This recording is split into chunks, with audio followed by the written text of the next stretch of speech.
Assalamualaikum warahmatullahi wabarakatuh. Perkenalkan, nama saya Ika Dian Puspitasari dengan NPM 2213301104 akan mempresentasikan tentang materi dasar-dasar IPA pada matkul biologi, lebih tepatnya pada sistem pencernaan.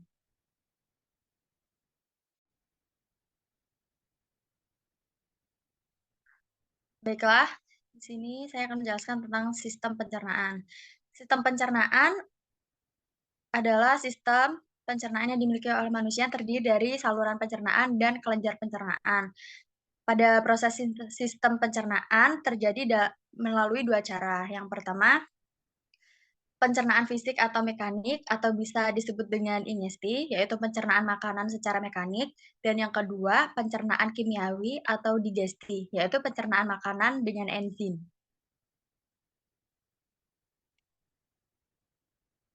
Selanjutnya ada urutan sistem pencernaan. Bisa dilihat pada gambar urutan sistem pencernaan itu, yang pertama dimulai dari rongga mulut, kedua ada kelenjar ludah, yang ketiga ada esofagus, keempat ada hati, lambung, kantung empedu, pankreas, usus besar, usus halus, usus buntu, appendix, anus. Lanjut. Yang pertama ada rongga mulut. Pengertian dari rongga mulut adalah tempat awal terjadinya pencernaan mekanik dan kimiawi. Unsur yang bekerja dalam rongga mulut ini adalah gigi. Gigi merupakan organ pencernaan mekanik yang terdapat pada mulut yang menempel pada gusi. Berikut ini bisa dilihat pada gambar adalah struktur dari gigi yang terdiri dari mahkota, leher, akar, pembuluh darah, tulang, dan juga syaraf. Next, Kak. Kemudian struktur gigi. Yang pertama ada emal gigi, yaitu lapisan keras sebagai pelindung gigi. Yang kedua ada dentin, yaitu tulang gigi. Yang ketiga ada pulpa. Pulpa adalah rongga gigi yang mengandung pembuluh darah dan juga syaraf. Yang keempat ada sementum, yaitu lapisan luar akar gigi. Dan yang kelima ada gusi. Selanjutnya ada macam-macam gigi berdasarkan usianya. Yang pertama, gigi susu atau bisa disebut dengan dens lacteus adalah gigi pertama yang muncul pada usia 6 bulan. Yang kedua ada gigi sulung atau dens decidui adalah gigi yang muncul setelah munculnya gigi susu. Kemudian yang ketiga adalah gigi dewasa atau dens permanens adalah gigi yang muncul setelah gigi susu dan sulung pada usia 6 sampai 14 tahun. Kemudian ada macam-macam gigi berdasarkan fungsinya. Yang pertama, gigi seri atau incisivus, yaitu berfungsi untuk memotong makanan. Yang kedua ada gigi tarik atau caninus untuk merobek makanan. Yang ketiga ada gigi geraham depan atau disebut dengan premolar dan gigi geraham belakang atau biasa disebut dengan molar untuk mengunyah dan menghaluskan makanan.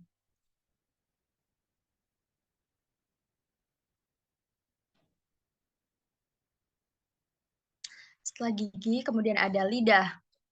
Pengertian dari lidah itu sendiri adalah lidah tersusun dari otot lurik, epitel, kubus, dan membran mukosa. Lidah juga mengandung papila yang berfungsi sebagai indera pengecap. Fungsi lidah antara lain sebagai berikut. Yang pertama adalah sebagai indera perasa, yang kedua pencampur dan pengaduk makanan dengan ludah, yang ketiga mendorong makanan masuk ke esofagus. Ludah atau bisa disebut dengan saliva dihasilkan oleh kelenjar ludah yang berjumlah 3 pasang. Kemudian ada kelenjar ludah yang terdiri dari yang pertama ada glandula parotis yang terletak dekat di telinga, menghasilkan ludah berupa air yang mengandung enzim amilase.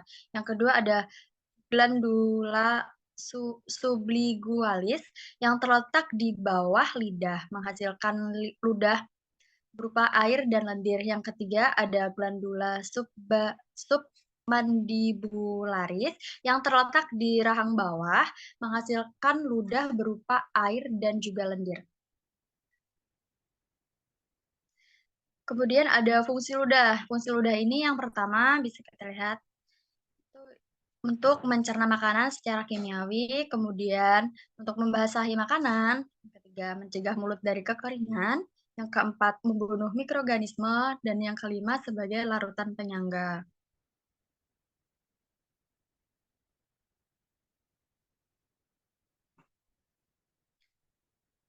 Setelah rongga mulut itu ada esofagus.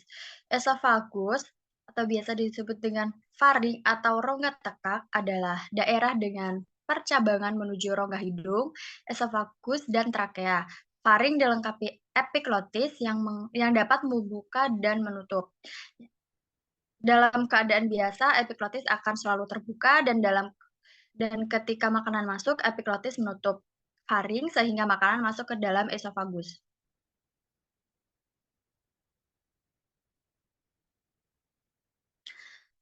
Kemudian pengertian dari esofagus itu sendiri adalah saluran pencernaan yang terdiri dari 1/3 otot lurik dan 2/3 otot polos, dan dindingnya tersusun atas epitel berlapis pipih. Esofagus melakukan gerak peristaltik, yaitu gerakan yang kontraksi dan relaksasi otot polos yang mendorong makanan menuju lambung.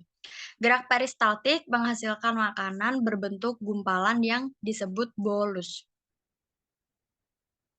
Kemudian ada lambung. Lambung atau biasa disebut dengan ventriculus adalah kantung makanan yang merupakan saluran pencernaan. Berikut ini digambar ada struktur lambung. Kemudian yang pertama ada kardia, yaitu bagian lambung atas dekat jantung. Pada urutan nomor 1. Yang kedua ada fundus, bagian lambung tengah yang membulat. Yang ketiga ada pilorus, bagian lambung bawah yang dekat usus. Yang keempat ada rugae, adalah membran mukosa berbentuk lekuk-lekuk yang berfungsi melindungi dinding lambung dan abrasi asam lambung. Yang kelima ada sphincter esofagil, yaitu katup yang menjaga agar makanan yang masuk tetap berada di lambung. Kemudian terakhir ada sphincter pylorus, yaitu katup yang menjaga makanan agar tidak keluar sebelum pencernaan selesai.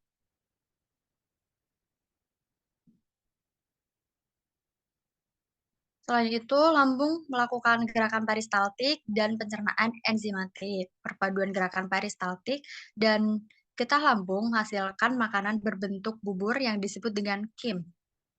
Gerak peristaltik lambung berfungsi untuk mengaduk, mencampur makanan dengan getah lambung, dan mendorong makanan keluar dari lambung. Getah lambung itu sendiri adalah getah yang dihasilkan dari daerah fundus yang berfungsi untuk mencerna makanan. Sekresi getah lambung dipacu hormon gastrin yang dihasilkan dinding lambung. Getah lambung itu sendiri mengandung yang pertama ada asam klorida yang berfungsi untuk mematikan kuman, merusak struktur protein, dan mengaktifkan pepsinogen menjadi pepsin. Yang kedua ada pepsin, yaitu yang berfungsi untuk mengubah protein menjadi pepton. Dan yang ketiga ada renin, yang berfungsi untuk menggumpalkan kasinogen susu menjadi kasein. Proses pencernaan yang terjadi di dalam lambung itu pertama adalah pepsin menjadi pepsinogen menjadi pepsin, kemudian protein menjadi pepton, dan kasinogen menjadi kasein. Kemudian ada usus halus. Nah, usus halus ini atau bisa disebut dengan intestinum tenun adalah saluran pencernaan lanjutan lambung yang terdiri dari yang pertama ada duodenum, yaitu usus atau bisa disebut dengan usus 12 jari, yaitu tempat bermuaranya saluran pankreas, dan kantung empedu tempat pencernaan makanan dengan enzim-enzim. Yang kedua ada jejunum atau usus kosong, tempat pencernaan makanan dengan enzim-enzim. Kemudian yang ketiga ada ileum, yaitu usus penyerapan, tempat diserapnya sari-sari makanan hasil pencernaan.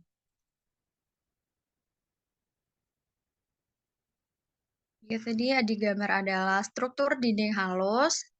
Yang pertama ada Enterosit, yaitu sel epitel silindris yang menyerap sari-sari makanan.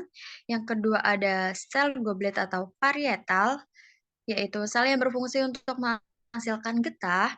Yang ketiga ada villi, yaitu merupakan lipatan pada dinding usus halus yang berfungsi memperluas bidang penyerapan. Kemudian ada hormon kolistokinin dan sekretin adalah hormon yang dihasilkan dinding usus halus. Yang terjadi saat yang pertama ada hormon kolistokinin, yaitu perangsang empedu untuk mengeluarkan cairan empedu. Yang kedua ada hormon sekretin, yaitu perangsang pankreas untuk mengeluarkan getah pankreas. Kemudian getah dinding usus halus, yaitu mengandung yang pertama ada disakarase, yaitu yang terdiri dari sukrase, maluase, dan laktase. Yang kedua ada enterokinase. Yang ketiga ada erepsin. Yang keempat ada peptidase. Dan kelima ada lipase.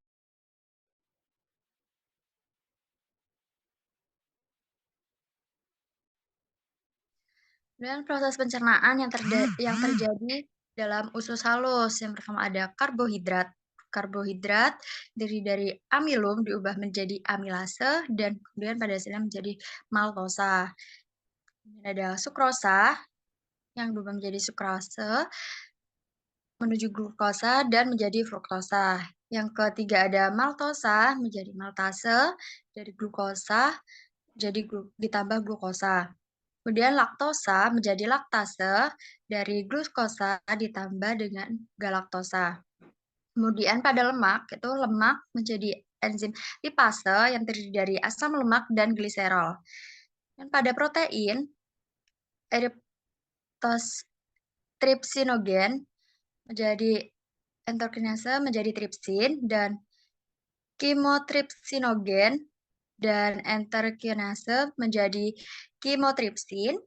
Erepsinogen dengan enterokinase menjadi erepsin, pepton dan tripsin menjadi asam amino, pepton dan kimotripsin menjadi asam amino, pepton dan erepsin menjadi asam amino, polipeptida dan peptidase menjadi asam amino.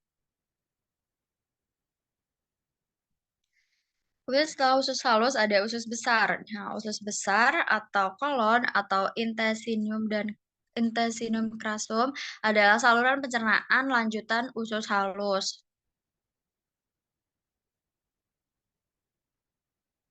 Bisa dilihat pada gambar seperti ini.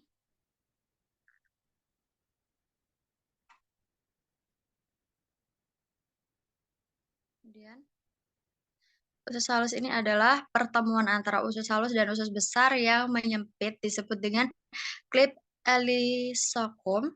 Klip ini berfungsi untuk menjaga agar makanan tidak kembali ke usus halus. Nah, usus buntu atau biasa disebut dengan,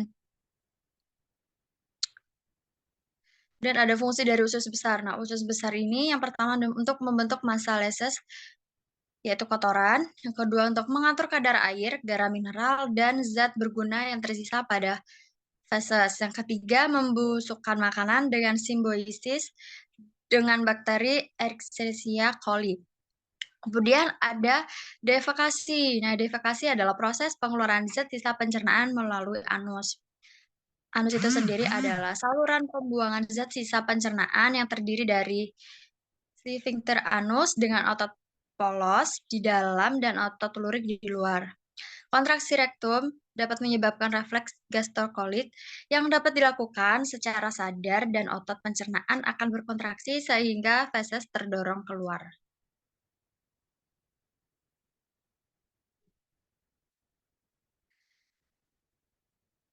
Selanjutnya ada gangguan pada sistem pencernaan. Nah, gangguan yang terjadi pada sistem pencernaan antara lain yang pertama ada parotitis atau gondongan. Nah, ini adalah gangguan yang terjadi pada radang kelenjar parotis karena mumpus virus. Kemudian yang kedua dispepsia, yaitu keluhan yang muncul akibat rasa tidak enak atau nyeri pada bagian ulu hati. Dispepsia organik disebabkan oleh infeksi alat pencernaan, dan dispepsia fungsional disebabkan oleh gangguan fisiologis organ. Jadi, gangguan pada sistem pencernaan dispepsia ini ada dua, ya dispepsia organik dan dispepsia fungsional. Kemudian ada peritonitis, yaitu radang pada rongga perut. Yang ketiga ada gastritis, yaitu radang pada selaput lendir, dinding lambung, dan usus. Yang kelima ada sirosis hati, yaitu radang pada sel-sel hati. Yang keenam ada pankreasitis, yaitu radang pada pankreas akibat batu empedu. Yang ketujuh ada serok ada serostomia, yaitu kondisi terlalu sedikitnya produksi ludah pada manusia.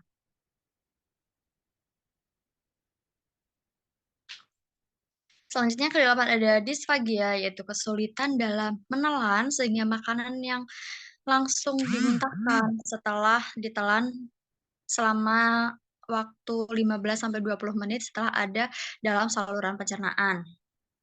Yang kesembilan ada tukak lambung atau MAH. Nah, ini tuh penyakit yang sering dialami oleh banyak orang yang terjadi pada sekresi pada unsur HCl pada lambung yang berlebihan karena faktor psikis atau bakteri Streptococcus yang menyebabkan rasa perih.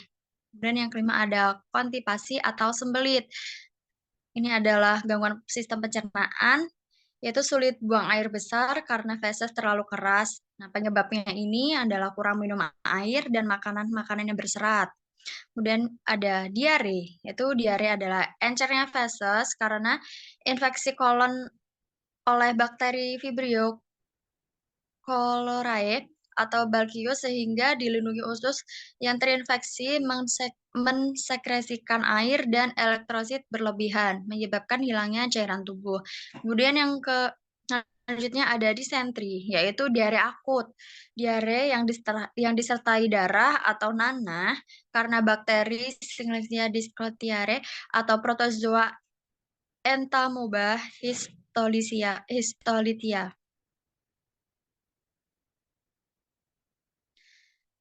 Sekian presentasi dari saya tentang materi sistem pencernaan. Apabila ada kesalahan, saya mohon maaf. Saya akhiri. Wassalamualaikum warahmatullahi wabarakatuh.